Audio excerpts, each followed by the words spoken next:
image on her forearm. Kasi wala pong nakabantay doon sa area. Iha, here's a question.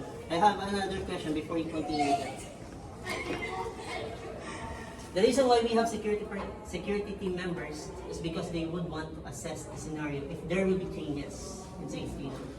So here's the question. If there's a tendency, because you're in an uncontrolled environment, we know that there are good people, but there are also bad people out there. Yes.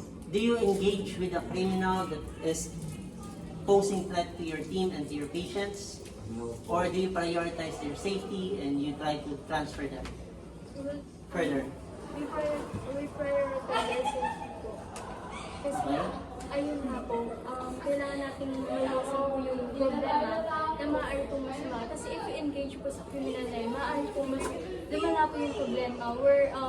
So what will you be doing as an additional response to such a situation? Merong mga bad elements dun sa area. You're seeing looters. For example, kahit hindi ko siya sinuksa or hindi ko siya sinugatan, pero may ginagawang mga kalukuhan, yung ibang mga bystanders doon, ano ang gagawin niyo? Do you engage with them? No po. Ang mangyayari What po will you is, be doing? yung isa po sa amin is magpapatabi po or magpapalagay po ng Okay. space po sa amin para at least ma-perform po namin yung maayos yung safetyness po nila, yung sa procedure po sa sugat nila para at least po wala pong store po sa amin na para maging tuloy-tuloy lang po yung pag-release. Who do you have to call for? If that's the kind of situation. security officer po. Like, for Security example, officer or for example po, there's malapit, or kahit po sino sa, sino po may alam. Kasi, yes po sa mga tao. Kasi po meron din po mga Yes knowledge po. din po yung iba. Yes po, hindi naman po lahat tayo na, let's say na hindi majority, but however, there are people na maalam din po and they know what to do in that situation po. So, kapag sa ganun po, there are people na syempre sasagot na, tumabi muna kayo, ganyan, hayaan niyo muna yung first aider to do their job, and ganun po. So, yes po, hindi naman po siya, who is the most strategical or who do you call that will say that will be the most strategical for you to be able to secure the area? Yung barangay po. Okay. yes. O kaya po yung mga Or patrol po yung mga security enforcer guards po na nandun po mismo. Traffic enforcer, Or okay. kapag may malapit po na convenience store po, may yung mga security Yes, po. guard po. Okay, that's good. Okay, barangay, traffic enforcers, That's what ano pa yung pinaka-common? Security. Tsaka po yung mga tao po din po na meron pong alam din po sa pagtatabi po But ng mga... the most strategical, okay na yung may uniform eh. Who do you call if that's the case of scenario? In advance to dapat ha. Hindi lang...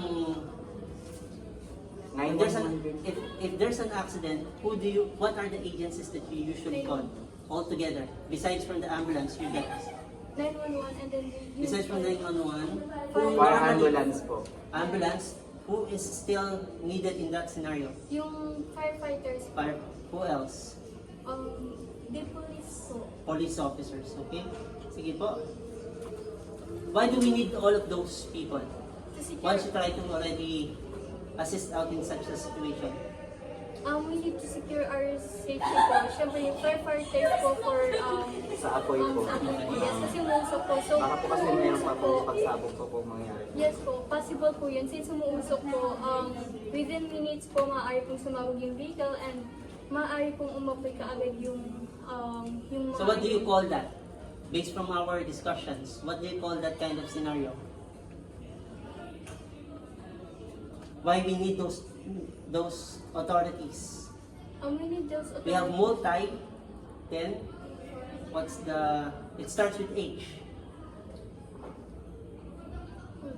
Multi, H scenario. What do you call that? What do you identify? How do you identify? There's a criminal, there's fire, there's an accident. What do you call that? It is usually combined with the word risk. In our safety training. hazard. Multi-hazard. Okay, that's good. Sige po, continue. Okay, lilinisin lang po Sir, natin. usap ko Kalma lang po, sir. Kalma lang. Betadine lang po. Po, sir. You just need to calm down po, sir. Dahan-dahan. Nililisin lang po natin sa hindi na po pumasok yung bakterya po. Miss ha? Nahihilo po ba kayo? Okay lang po ba kayo? It's just a may Stay away po, nararamdaman sir. You're injured. may nararamdaman pa pong iba. You have a bleeding injury. Question. Kung pipikit, sir, stay away. Who do you prioritize? The one who has a bleeding injury or those who have a broken arm and a broken elbow? It depends. There's an po. open wound on her part and there you have broken elbows and broken arm. Who do you prioritize? Yung sa ulo. Ang kaso po kasi ang nakita lang po namin scenario po namin. I attacked her Ah, because there was a criminal and then you had to call for the authorities. I attacked her and now your teammate is now bleeding. Who do you prioritize? Eto po kasi head na po siya mismo. I actually attacked her on her